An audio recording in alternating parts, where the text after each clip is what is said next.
Hello students, how are you? कैसे हो? सब मज़े में? तो आज का हमारा टॉपिक क्या है? Simple pendulum. ठीक है, क्या है टॉपिक का नाम ओम तिवारी जी? Simple pendulum. ठीक है, जब तुम छोटे थे, अभी तुम कितने साल के हो? 17 ईयर, 12th में हो ना, 11th में हो। तो सब तुम छोटे थे तो एक धागा में धागा लेते थे और धागे के नीचे एक गोला बांध देते थे, उस धागे को लटका देते थे और जैसे हिला के छोड़ते थे तो गोला दोनों ओर क्या करता था? ऐसे ऐसे ऐसे घूमता था ना। तो यही एक पेंडुलम है। क्या बोलते हैं इसको? पेंडुलम। ठीक है, और जिस गोले को हम लटकाते हैं धागे में, उस गोले को हम क्या बोलते हैं? बॉब, लोलक। क्या बोलते हैं? बॉब। ठीक है, तो सिंपल छोटे जब बच्चे थे तब तुम करते थे ना, ये ऐसे धागा लेते थे, इसमें गोला लटका देते थे, है ना। इसी को हम बोलते हैं इफेक्टिव लेंथ। क्या बोलते हैं? इफेक्टिव लेंथ, प्रभावकारी लंबाई। तो इसको हम एल से डिनोट करते हैं ना। तो प्रभावकारी लंबाई है ये जो कंडीशन है ओ, और ये ए ले सकते हो, बी ले सकते हो, पी ले सकते हो, कुछ भी। ये इसकी क्या कंडीशन कहलाती है? मीन पोजीशन या इक्विलिब्रियम पोजीशंस। ठीक है, क्या कहती है? माध्य स्थिति। जब इसको आप माध्य स्थिति जब स्थापित करते हो तो ये लोलक एक बार इधर जाता है, ऐसे जाता है ना, ये यहाँ जाता है। ये इसका क्या हो जाता है? डिस्प्लेसमेंट। क्या बोलते हैं इसको? विस्थापन। फिर ये इधर आता है, फिर माध्य स्थिति की ओर आता है। ये आप अगर इसको डिनोट कर देते हैं, हम कोई भी पॉइंट लेते हैं बी, फिर ये गोल लोलक इधर जाता है, कहाँ? ये सी में चले जाता है, ये एंगल थीटा बनाता है।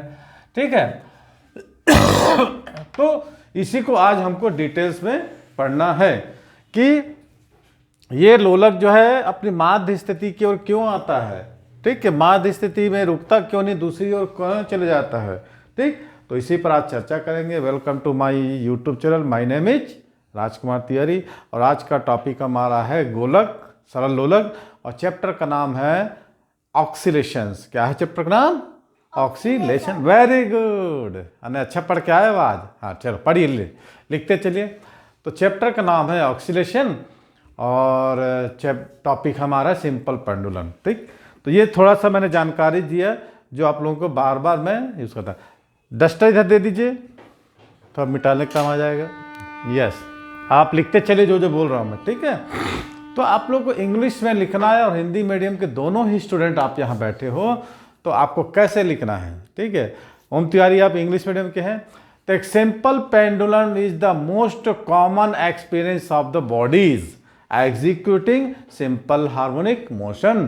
ठीक है, in ideal simple pendulum is consist of A heavy point mass body, है ना, सस्पेंडेड माने लटकाना, सस्पेंडेड बाय ए वेटलेस इन एक्सटेंसाइल, अवितान्य माने डोरी बोलते हैं, इन एक्सटेंसिबल, है ना, एंड परफेक्टली फ्लेक्सिबल, फ्लेक्सिबल माने लचीला, string from a rigid support माने एक दृढ़ आधार से, support about which it is a free to oscillate. ठीक है, तो इसको अवितान्य डोरी से हम दृढ़ आधार से नीचे एक मेटल का पीस लटका देते हैं जिसको हम बॉब बोलते हैं। ठीक है, क्लियर हुआ?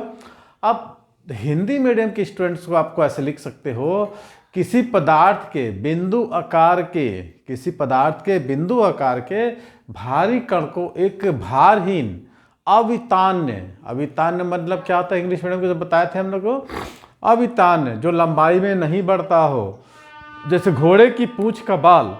ओम तिवारी जी कल घोड़े की पूंछ का बाल ले आना, उससे लटकाएंगे, वो लंबाई में बढ़ता नहीं, खिंचाता है, बाकी चीज़ को लंबाई में बढ़ जाती है। तो इसी को बोलते हैं अपन अवितान्य डोरी, या फिर आप इंग्लिश में क्या बोलेंगे, है ना। तो अब जो कि लंबाई में न बढ़ता, एक पूर्णतः लचकदार डोरी से बांध कर किसी दृढ़ आधार से लटका देते हैं तथा घर्षण रहित, है ना, घर्षण रहित दोलन की व्यवस्था कर दें, तो इस सिस्टम को, इस निकाय को हम क्या बोलते हैं? सरल लोलक कहते हैं। एक बार और सुन लीजिए इंग्लिश में। If a heavy point mass, if a heavy point mass be suspended by a weightlessness support, weightlessness perfectly elastic and inextensible string from a rigid support, ठीक, एंड अरेंजमेंट बी मेड, क्या लिखोगे, arrangement be made for its frictionless oxidation, then this system is known as a simple pendulum. ठीक है, जो इसका जो definition है किसका, सिंपल लोलक का, सिंपल लोलक का डेफिनेशन है, परिभाषा है, एक आइडियल माने कि एक आदर्श संकल्पना भी बोल सकते हो, the ideal simple pendulum can not be achieved in perfectly या प्रैक्टिस में, because we can not have a point mass and a weightlessness string on practice. मैंने एक पॉइंट ऑब्जेक्ट और एक ऐसा कोई भी डोरी नहीं है जो कि क्या हो, परफेक्टली स्टिक। तो जो भी हम प्रैक्टिकल करते हैं, है ना, प्रायोगिक कार्य या प्रैक्टिकल्स, और प्रैक्टिकल्स या प्रायोगिक कार्यों के लिए एक मेटल माने धातु का एक छोटा सा जो सॉलिड पीस हो, ठोस गोला को किसी हल्का लंबा माने जो डोरी होगा हल्का और लंबा मजबूत धागे से बांधकर किसी हम दृढ़ माने कि टूटना नीचे लटकाए और लटक कर टूट गया, दृढ़ आधार से लटका देते हैं। ठीक है, ओम तिवारी जी समझ में आ रहा है? तो आपको हम बार बार इसलिए बोलते हैं आप सबसे आगे बैठते हो और सबसे ज़्यादा हल्ला भी करते नहीं हो, आप अच्छा पढ़ते हो। ठीक है, समझ में आ रहा है? हाँ, चलिए लिखिए, उसको पूरा कंप्लीट करिए, उसको जो बोल रहा हूँ मैं लिख लिख के दिखाते जाइए मेरे को। ठीक है, और स्पेलिंग वगैरह अच्छा लिखना, हिंदी वाले हिंदी को अच्छा लिखना, इंग्लिश वाले इंग्लिश को अच्छा लिखना। ठीक है, a sample and pendulum is constructed by suspending a small metallic, है ना, solid sphere tied with a cotton thread from a rigid support. The metallic sphere is known as bob, जो गोला लटकाते हैं bob. The point at which is a suspended from the rigid support is known as the point of suspension बिंदु। इसको बोलते हैं कि point of suspension, निलंबन बिंदु। ठीक है, ये एक एक चीज को ध्यान देना, मैंने ओ लिखा है, कुछ भी हो सकता है, एस भी हो सकता है। देखिए जहां मैंने इस डायग्राम बनाया एस लिखा है, निलंबन पॉइंट, सस्पेंशन पॉइंट, यहाँ पर ओ लिखा है, तो मतलब क्या होता है, आप कुछ भी लिख सकते हो। ओ क्या है, ओ एस निलंबन पॉइंट ऑफ ही सस्पेंशन, और निलंबन बिंदु है सस्पेंशन पॉइंट। ठीक है, अब जैसे मैंने आप लोगों को बताया था, इसकी इफेक्टिव लेंथ, प्रभावकारी लंबाई, इफेक्टिव लेंथ जहाँ पर 1500 से, जिसको हम लोलक को यहाँ से यहाँ तक का, ये 1500 और ये लोलक, इसके बीच का दूरी को, तो डेफिनेशन आप कैसे लिखोगे, लोलक को केंद्र तक की, मतलब ये सेंटर है, यहाँ से यहाँ तक लेते हैं, लोलक के केंद्र तक की दूरी को, सॉरी, निलंबन बिंदु से लोलक के जो बॉब है उसको लगाते हैं, उसके केंद्र तक की दूरी को सरल लोलक की हम इफेक्टिव ले या प्रभावकारी लंबाई कहते हैं। इसको हम एल से जनरली डिनोट करेंगे। ठीक है, the distance between point of suspension and the point of oscillation is known as the effective length of the sample pendulum. Clear? या और बोल सकते हैं, द डिस्टेंस बिटवीन the point of suspension, the distance between the point of suspension and the center of gravity of the bob, is known as the effective length of pendulum. ठीक है, the effective length of the pendulum is measured from the point of suspension.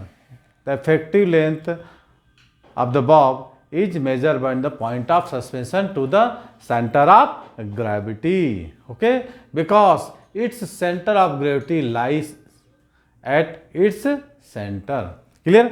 तो ये हमने बात किया अभी इसकी प्रभावकारी लंबाई, निलंबन बिंदु और गोले का जो सेंटर है गुरुत्वीय केंद्र तक के बीच की दूरी को हम क्या बोलते हैं, इसकी इफेक्टिव लेंथ को हम किससे रिप्रेजेंट करते हैं, एल से रिप्रेजेंट करते हैं। अब हम लिखाएंगे expression for the time period. ठीक है, क्या है अपना topic, expression for time period. Time period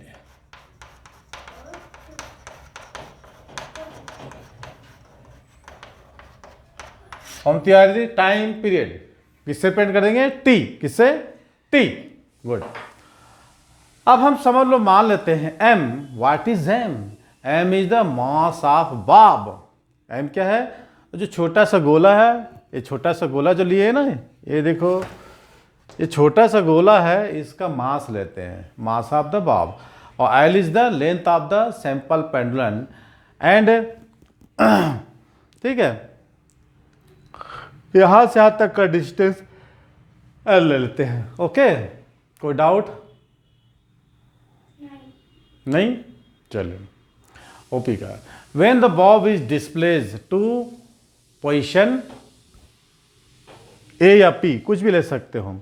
जब इस बॉब को, ये जो मीन अवर्स कंडीशन है, यहां से हिला के हम छोड़ देते हैं, क्या लिखोगे? When the bob is displace the position through a small angle theta, कुछ मिनिमम एंगल थीटा से डिस्प्लेस करके छोड़ते हैं from the vertical the various forces, बहुत प्रकार forces acting on the Bob. जब इसको हिला के छोड़ देते हैं, उस पर कई प्रकार के बल लगते हैं, various forces acting on the Bob. ठीक है, P R the P R. अब माना कि लोलक को उसकी ब्रह्मांड में लंबाई तक, तो उसके लोलक का द्रव्यमान कितना है? एल है। लंबाई कितना है? एल है। और उसका द्रव्यमान कितना? एम है। और ये एस क्या है? निलंबन बिंदु बोलते हैं, सस्पेंशन है ना, पॉइंट ऑफ सस्पेंशन बिंदु। और ए क्या है इसका? ए क्या है? गोलक की माध्य स्थिति बोल सकते हो, मीन पोजीशन बोल सकते हो। अब गोलक को थोड़ा सा हम विस्थापित करके, डिस्प्लेस करके छोड़ देते हैं, तो माध्य स्थिति के क्या होता है? इधर उधर मीन पोजीशन इधर दोलन करता है। अब माना कि किसी क्षण लोलक का माध्य स्थिति से विस्थापन ए से बी तक कितना होता है? वाई। ठीक है, ए से बी तक कितना होता है? वाई। माना कि लोलक का माध्य स्थिति ए से विस्थापन बी तक कितना होता है? वाई। तो हम यहां से लिख सकते हैं कि A B is equal to Y. क्या लिखेंगे हम Tiwari ji? A B equal to Y and angle A S B is equal to theta. Clear? Angle S B equal to theta. अब लोलक की इस स्थिति में जब वो ऊपर चला गया है, उस पर दो बल कार्य करेंगे। कौन कौन से बल? जल्दी बताओ। एक, लोलक का भार नीचे की ओर, और उस तार पर तनाव ऊपर की ओर। लोलक का भार नीचे की ओर और उस धागे का तनाव ऊपर की ओर। अब उस भार mg को हम दो घटकों में विभाजित करेंगे। पहला घटक होगा mg cos थीटा और दूसरा घटक mg sin थीटा। तो mg cos थीटा क्या करेगा? इसको बैलेंस करेगा। किसका? उस तार के तनाव को। अब mg sin थीटा क्या करेगा? गोले के भार को नियंत्रित करेगा। क्या करेगा? चलिए सोचिए और इसको आप लिखिए। कोई डाउट ओम तिवारी जी? कोई डाउट नहीं? तो लिखोगे कैसे आप? आपकी नींद धीरे धीरे चल रही है। देखो, ये सारी दुनिया देख रही है आपकी वीडियो को, आपका नाम ज़्यादा आ रहा है। अब पूरी दुनिया सब देख रही है, यूट्यूब में जाता है, ये सब देखेंगे, इसलिए अच्छे से पढ़ो, आपका नाम बार वाले रहे हैं। ठीक है, तो मैंने बताया कि जब उसको डिस्प्लेस करके छोड़ देते हैं तो weight mg of the bob acting vertically downward. ठीक है, और दूसरा the tension T in the string acting along इधर bs। ओके, तो दो प्रकार के बल लग रहे हैं, एक तनाव लग रहा है ऊपर की ओर और एक डाउनवर्ड फोर्स लग रहा है, उसका भार नीचे की ओर। तो धागे का तनाव टी धागे के अंदर bs ऊपर की ओर। ठीक है, और दूसरा कौन रहा है? गोलक का भार mg ऊर्ध्वाधर दिशा में नीचे की ओर। अब resolving mg into two rectangular components है, उसका जो लोलक का भार mg को हम दो घटकों में विभाजित करेंगे। नंबर वन घटक क्या आ जाएगा? mg cos थीटा है ना, mg cos theta along B. ठीक है, और दूसरा जो हो जाएगा mg sin theta act along perpendicular, है ना। तो एक्ट अलोंग, देखो मैंने कभी कभी निलंबन बिंदु ए बी को पी से बोल सकता हूँ, तो आपको बस समझना है। मैंने वर्ड चेंज कर दूंगा तो कोई दिक्कत नहीं होगा। पहला एम जी कॉस है एक्स अलॉन्ग पी ए, है ना, अप्रोच टू टेंशन टी, और दूसरा हो जाए M G sine along along P B tangent to the arc O P on the direction towards O. ठीक है, कोई दिक्कत नहीं है। कभी कभी हम इसको ओ ले लेते हैं, कभी इसको मैं ओ मान लेता हूँ, कभी पी मान लेता हूँ, कुछ भी लेता हूँ। इसको एस ले लेते हैं, है ना, बी वही रहेगा। कभी इसको हम पी ले लेते हैं, तो कोई दिक्कत नहीं है। ये ध्यान रखना, या एक्सट्रीम पोजीशन है, ये मीन पोजीशन है। ठीक है, तो ये जो तार पर तो तनाव लगेगा ऊपर क्यों लगेगा, किसमें, पी एस या बी एस डायरेक्शन में। जो गोले का भार लगेगा वो किस डायरेक्शन में लगेगा, वर्टिकली डाउनवर्ड्स इन द। अब इसके घटक को, इसके एम जी को दो घटक में विभाजित करेंगे। पहला हो जाएगा एम जी कॉस थीटा, ठीक है, नीचे की ओर धारा। दूसरा हो जाएगा एम जी साइन थीटा, ये जो है इसके, है ना, एस बी के परपेंडिकुलर लगेगा। ठीक है, आर्क में घटक एम जी कॉस थीटा, जो घटक है एम जी कॉस थीटा, ये धागे के तनाव को बैलेंस करता है। They are equal in opposite direction. तो घटक जो एम जी कॉस थीटा होगा वो धागे के तनाव टेंशन टी को, दोनों अपोजिट डायरेक्शन है, इधर इधर, जैसे एक्शन रिएक्शन फोर्स होता है ना, तो एम जी कॉस थीटा जो कंपोनेंट या घटक एम जी कॉस से धागे के तनाव को बैलेंस करता है। ठीक है, और उसको धागे को, सॉरी गोलक को क्या करता है, मीन पोजीशन में लाने की कोशिश करता है। और जो खींच कर लाता है, जैसे गोलक है ना, ऐसे था ऐसे चला गया तो ऐसे ले आ रहा है, तो जो बल खींच कर लाता है उस बल को क्या कहते हैं, पिछले चैप्टर में बताया था क्लास में, रिस्टोरिंग फोर्स या प्रत्यानयन बल। क्या बल, प्रत्यानयन बल। ठीक है, the component M G cos theta balance the tension T on the string. The component mg sin theta tends to bring the bob back its mean position. ठीक है, this is the known as restoring force, है ना, in the bob. Thus the restoring force acting on the bob, thus the restoring force acting on the bob, restoring force acting on the bob F equal to कितना जाएगा, minus M G sine theta. कोई doubt नहीं है ना। तो negative चिन्ह मैंने लिया है। निगेटिव चिन्ह क्या इंडिकेट करता है कि प्रत्यानयन बल की दिशा, the direction of restoring force in the direction of mean position. जो प्रत्यानयन बल है उसकी दिशा का है, माध्य स्थिति की ओर है। And negative sign shows that the force है ना, क्या लिखेंगे, force u directed towards the mean position। अब मान लीजिए कि इस गोलक का angular displacement theta is minimum. ठीक है, मान लेते हैं ये जो कोण लग रहा है बहुत कोण इजी है, तो साइन थीटा इक्विवेलेंस टू कितना होगा, थीटा। ठीक है, तो कोण बराबर क्या होता है, चाप बटे त्रिज्या। कोण इक्वल टू क्या होता है, चाप बटे त्रिज्या। तो साइन थीटा या थीटा इज इक्वल टू क्या हो जाएगा, एंगल आर्क अपॉन रेडियस। तो आर्क क्या हो जाएगा, ओ से पी या ओपी, आर्क ओपी, है ना, अपॉन कितना हो जाएगा, उसकी रेडियस। रेडियस कितना लेते हैं अपन, ये यहाँ से यहाँ पर एल। देखिए मैंने इसको ओ भी ले सकता है, या एस, ए को ओ या ओ होगा, या बी या पी होगा, कुछ भी ले सके बना सकते हो। कुछ लोग ओ से बना दिए। तो आर कितना है, यहाँ से यहाँ तक कितना है, वाई ले लो, एक्स ले लो, कुछ भी ले लो। ये कोण थीटा होगा, एंगुलर डिस्प्लेसमेंट। तो एंगल अपॉन आर्क कोण, है ना, कोई दिक्कत, angle equal to arc upon radius. कोई डाउट ओम जी, नहीं, आगे चलें।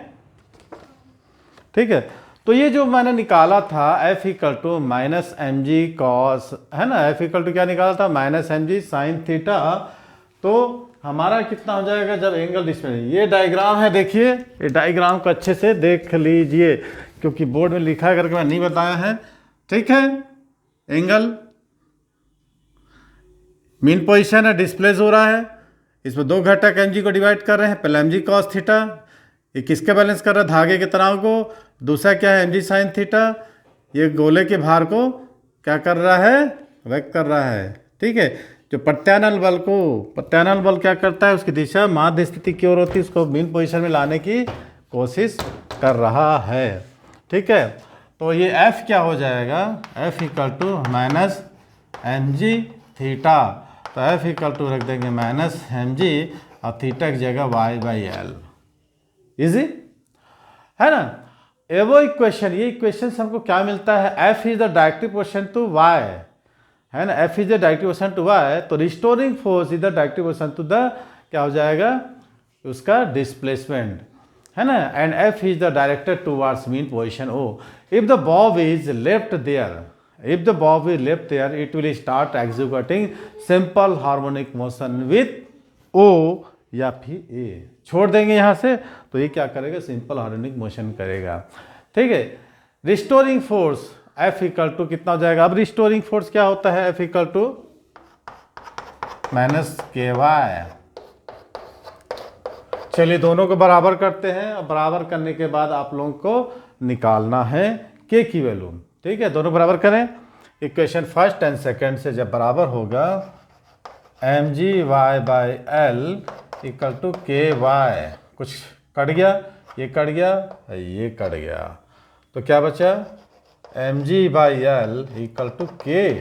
What is K, last chapter में हमने निकाला था ना K को value, K equal to mg/, इसको बोलते हैं K को स्प्रिंग फैक्टर, स्प्रिंग नियतांक, there initial factor equal to m या mass of Bob.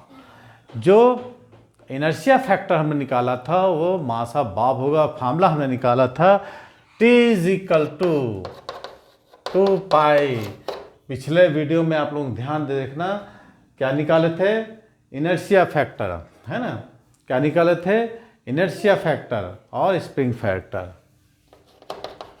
Inertia factor ये कौन, स्प्रिंग फैक्टर। तो हमारा जो फार्मूला निकल के आएगा T is equal to 2 inertia factor क्या निकाला था अपन m, और स्प्रिंग फैक्टर क्या था mg/l, तो T इक्वल टू 2 कितना हो जाएगा l/g।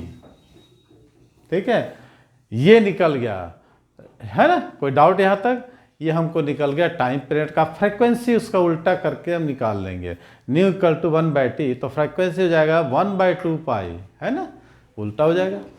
दिस, है ना, पीरियड ऑफ या this period of time simple pendulum independent of the magnitude of the vibration provided it is small. Number 2 क्या निकालेंगे, is independent of the mass of the bob, है ना, द्रव्यमान से मुक्त है, द्रव्यमान पर निर्भर नहीं करती, of the pendulum upon the length of the pendulum and the depends acceleration due to gravity of the, acceleration due to gravity of the place of the during the experiment. ठीक है, तो ये हमने निकाला सिंपल पेंडुलम का simple सा एक derivation. ठीक है, फ्रीक्वेंसी निकालना चाहोगे, मी इक्वल टू 1/t होता है, तो मी इक्वल टू 1/2π√L/g होता है ना, 1/2π हो जाएगा √L/g, ऐसा हो जाएगा। तो ये फ्रीक्वेंसी हमारी निकल के आती है। तो आज की वीडियो को यहीं पर हम समाप्त करते हैं। क्यों? क्योंकि जितना ज़्यादा बोलेंगे वीडियो उतना ही लंबी होगी। तो आप लोगों के लिए ये सिंपल सा, शुरू से हम सिंपल पेंडुलम पढ़ा रहे हैं, क्लास 9th में भी था और क्लास 11th का जब स्टार्टिंग किए थे तब भी हमने काफ़ी इस पर फोकस किया था। ओके, तो आज की वीडियो को यही समाप्त करते हैं। मिलते हैं हम अगली ऐसी ही अच्छी और रोचक भरी वीडियो में, जिससे आपको काफ़ी फ़ायदा हो रहा है। ठीक है, तो वीडियो अच्छी लगी तो क्या करना है, लाइक करना है और दोस्तों के साथ शेयर करना है। यदि जो स्टूडेंट सब्सक्राइब नहीं किए हैं तो पहले सब्सक्राइब करके बेल आइकन को दबा दीजिए, ताकि नोटिफिकेशन सबसे पहले आपके पास आए और आप वीडियो को देख सकें। ठीक है, मिलते हैं अब अगली वीडियो में, तब तक के लिए गुड बाय।